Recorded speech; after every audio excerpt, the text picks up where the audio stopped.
Hey, and we're standing outside right now of a Cranston Elementary School. I've got in front of me Brian Newberry, Representative Brian Newberry, he of the North Smithfield fame, a longtime advocate of civil liberties and civil rights and civil liberties and education based on, well, the civil structure of our nation. There was a bill signing today, which your correspondent finds deep irony in.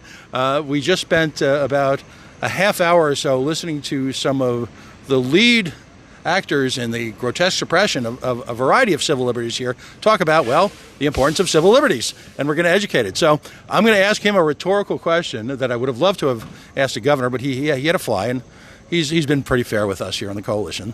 But Representative Newberry, do you find that certain people might be actually afraid that if folks actually understood their civil liberties, that a number of the governmental overreaches that have happened, specifically in the last year and a half, might not have allowed to happen? I'm amazed at what, as a society, not just around, just nationally, and some places far worse than us, have tolerated. I can't believe what goes on in New York with the schools, with the kids wearing masks at age 2 and the daycare. I wouldn't put up with that. In fact, we have the masking requirement in the state. I oppose it. I don't think it makes any sense. But my son's in high school. I said to him, it's his decision if he wants to wear one or not. If he doesn't wear one, it's going to cause a scene. But I said, it's up to you, because we do have civil rights in this country. And I don't think what we're doing now makes a lot of sense. This is not March 2020. I understood. Back then, we didn't know what was going on with this virus. Now we know. We know what's going on. Let's cut the nonsense. Get back to normal. Folks have often said in order to fight for your civil rights, you actually have to understand them. As you mentioned in your speech, you've got a great deal of experience participating, overseeing, being involved with, understanding what's happening in North Smithfield. And again, the North Smithfield has gained actual national attention in its advocacy of children being educated about the true role of government. And you think of something as simple as, I should say we assume it's simple, 3 co-equal branches of government, right? That the legislature, in fact, controls the purse, the legislature controls expenditures, and the legislature controls, legislation. Yet we've ignored that here in Rhode Island for about 2 years. Do you think the programs that are going to be generate the curriculum is going to be as strong as it is in North Smithfield? I don't know. It's going to be up to RISE. It's going to be up to individual districts, honestly. I mean, the curriculum in North Smithfield is largely teacher-driven by a really strong group of teachers, and that's what we need. We need people to teach this stuff who truly appreciate and understand it. My co-sponsor, Democrat, I'm a Republican, my co-sponsor, Rep. Moore, is a history teacher, in East Providence, and he and I have talked about these issues for years. He's a Democrat who gets it, so it's not about politics. It's about people who truly respect this country's origins, history, and structures and want to perpetuate them. Right.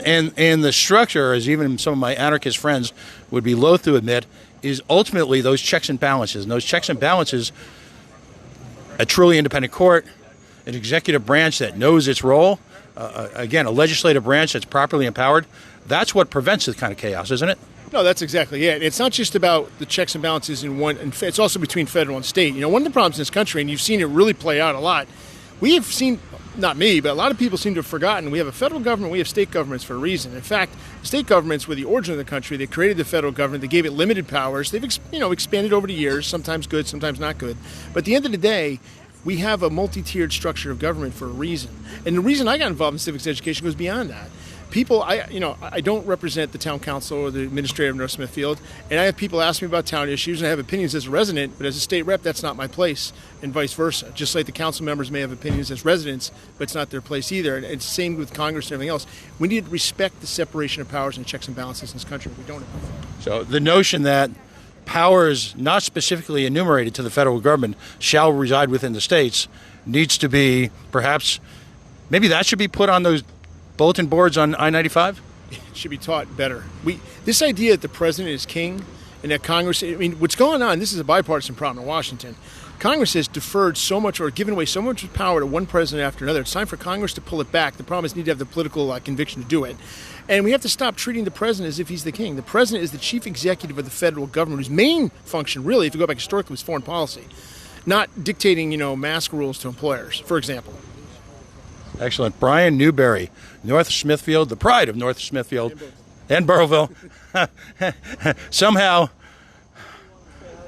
keeping a straight face today, but that's the opinion of the station management here. Folks, we're going to sign off now. Thanks so much for joining us. We'll have this up again posted this evening. Have a great day.